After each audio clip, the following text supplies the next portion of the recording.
வணக்கம். Nifty September futures trend September 15 2025 அன்று trend எப்படி இருக்க போகுது என்பதை பற்றி இந்த வீடியோவில் பார்க்க போகிறோம். வீடியோ எடுக்கப்பட்ட நேரம் காலை 8 மணி 8 நிமிடம் செப்டம்பர் 15 2025.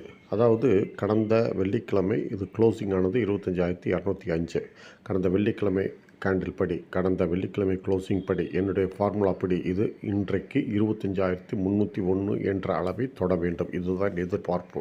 அதே சமயம் கிஃப்ட் நிஃப்டி என்னென்னா கொஞ்சம் கேப் டவுன் ஓப்பனிங்கில் ட்ரேட் ஆகுது. இன்னும் 25,170 என்ற நிலையில் இது 4 ஹவர் சார்ட்டு சப்போர்ட்டை பிரேக் பண்ணி ட்ரேட் ஆகிட்டுருக்கு. அதனால் இது கீழே போனால் 25,108 வரையும் போயிட்டு ரீபவுண்ட் ஆகணும். இதுதான் எதிர்பார்ப்பு.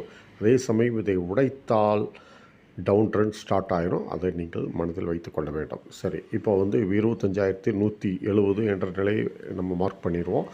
இது ட்ரெண்டு சைடர். இதற்கும் கீழே வர்த்தகமானால் டவுன் ட்ரெண்டு. Down target 25,108. இது டிமாண்ட் ஜோன். இதை தொட்டவுடன் மேலே ஏற வாய்ப்பு.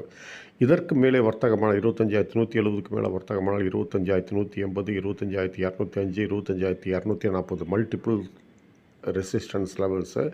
இந்த நிலைகள் சப்ளை ஜோன் என்று கருதப்படுகிறது. இதை தொட்டவுடன் கீழே இறங்க வாய்ப்பு. சரி, இப்போ சப்ளை ஜோனை சொல்லிட்டேன், டிமாண்ட் ஜோனை சொல்லிட்டேன். டிமாண்ட் ஜோனை உடைத்து ஹோல்டு செய்தால் என்ன செய்வது?